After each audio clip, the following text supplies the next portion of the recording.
Maayong buntag ka ng tuntanan mga kaigsunan sa mga atong suking tipaminaw sa 98.5 ug sa atong mga nagasubaybay padayon sa atong programa ang buhing awit sa kamatuoran. And this morning atong pagapadayon no paghisgot mahitungod sa discipleship. And diin ato kining nalantaw niagi nga mga diskusyon nato that most of our churches nowadays are not doing discipleship, they're just doing the mission. But yes, dili man na sayop tungod kay mao man gyud na ato nga tumong ang paghimo sa misyon ni Kristo, but we're getting into that thing, that commandment by this discipleship. Kay kung atong lantawon through discipleship, kay kung atong lantawon mga kaigsunan, nag-start una si Jesus Christ og pangdisipulo. Ayha dayon siya nag-command. So I hope no nga ato kini makita ug ato ning masabtan no nga tungad siguro lubog pa ni kining discipleship. Lubog pa ni sa uban tungod kay there are misinterpretation pod ni ini man. And tungod banggod pod sa nakita nga diin walay po maayo nga hidangpan or hing na dangatan sa uban ng mga churches nga diin naghimo sa discipleship. Actually, wala man gyud koy maayo nga church. Wala man gyud koy perfecto nga church. Sa musugod sa dili, kada isa sa ato na mong gyud tay ika-komento no. Bisag unsa pa na siya nga programa, basta lahi gani atong paglantaw na gyud tay ika-komento. Pero ug maayo gani atong paglantaw din, wa gyud tay ika-komento niya ana. Anyway, atong lantawon karon padayon, what is a disciple? Ingon nga atong gilantaw niagi ang mission revealed ni Jesus Christ. Again, balik ko nako, una nganong mo engage sa discipleship tungod kay una si Jesus Christ nagpangdisipulo. Wala siya una nagsugo. Kaya wala man siya sugoon kung wala siya ma-disciple. So, I hope nga you're getting into that thing atong pag-isgutan. What is a disciple? A disciple is a learner. A learner. Student or follower of Jesus Christ. So, ang disipulo di ay usa ka estudyante nga gapamati ni Jesus Christ. So, amo to siya pag sa time ni Jesus Christ, nangita siya sa student. Nangita siya og tao nga madisipulo niya. And then a follower of him. She or he is growing in love for and trust in Jesus. So mao na siya ang disciple. She or he is fully devoted to Jesus. So ang discipleship di ay is ang disciple is a learner, student, or follower of Jesus Christ, growing in love and trust in Jesus, and of course devoted diha ni Kristo. Kay you know what, nganong na ay discipleship tungod kay you're entrusting sa buluhaton sa iya. Sama Jesus Christ, nag-entrust siya, nagtudlo sa siya una, nagpangdisipulo siya, and then gi-entrust niya ang mission. Gibutang niya sa ilahang kasing-kasing ang mission nga gusto niyang ipaabot nga ang uban pod makasabot ni ini. Una, makasabot sa kaluwasan, munang masangyawan sila ug mamatuto. Wala siya ang point. Again, balik ko na ko, nagpangdisipulo Jesus Christ. Pagkahuman nga nadisipulo niya, ay hadayon na kasabot sa misyon.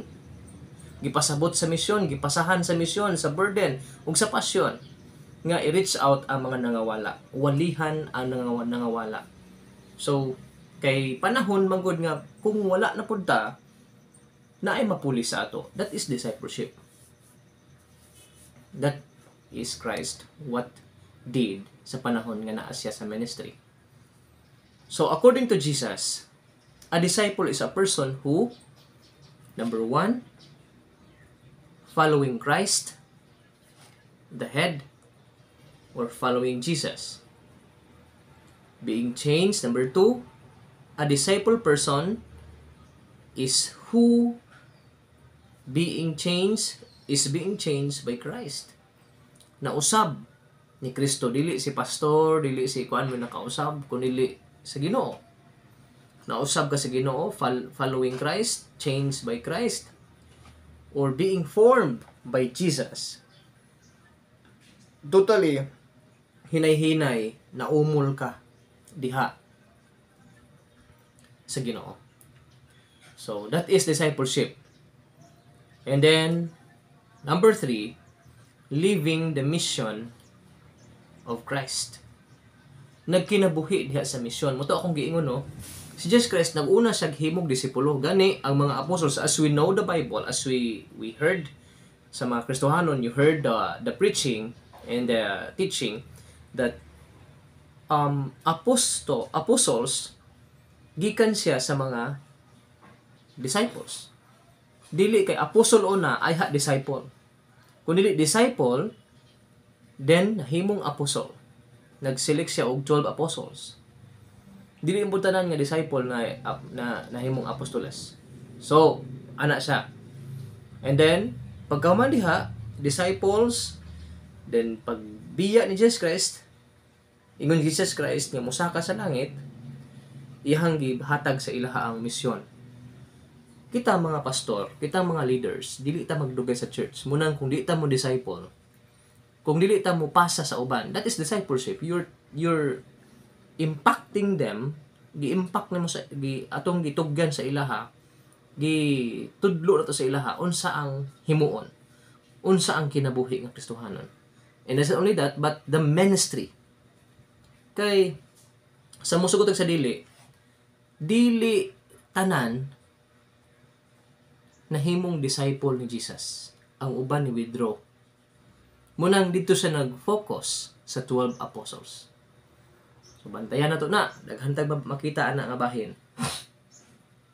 Number 1, following Christ, the head. Number 2, being changed by Christ, mao ni siya ang disciple person. And number 3, living the mission of Christ. So mao ni siya no ang process. Una, mahimo siyang follower ni Christ, hindi na siya magsikalate. Kay gid disciple nimo siya.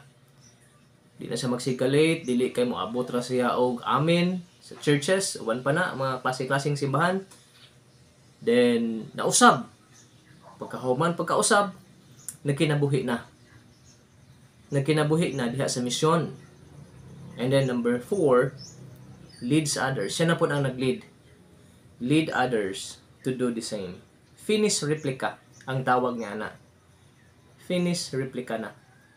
So wala tay laing kalipay no nga diin motubo ang matag usa. So in this way, we can help them. Daghan kay tag mga method no, mga metodo. Pero I think nga it's a basic thing. Mga instrumento man lang ni kining akong gigamit karon gikan ni sa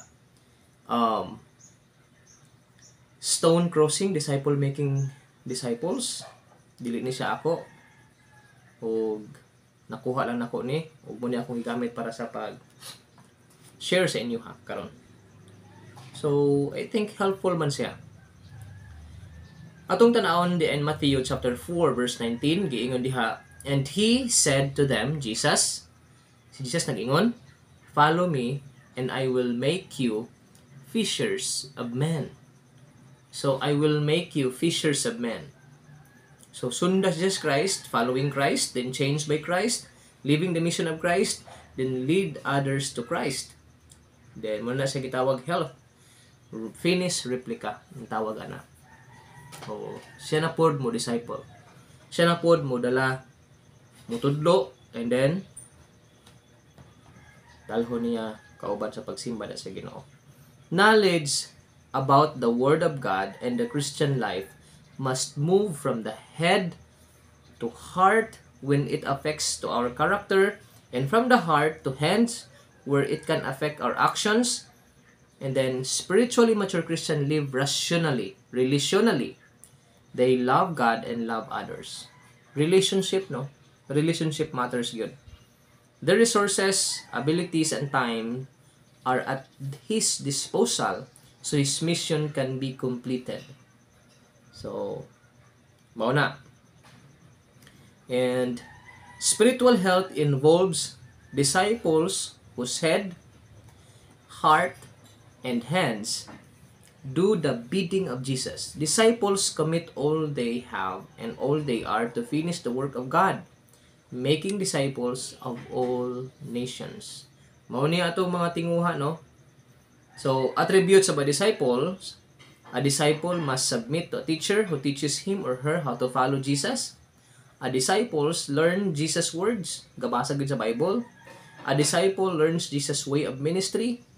And then a disciple imitates Jesus' life and character.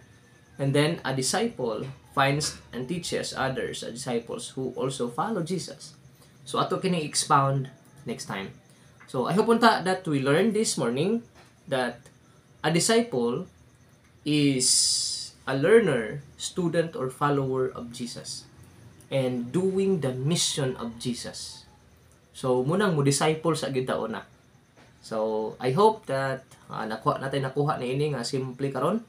Ginoo, magapanalangin ka nato. Daghang salamat.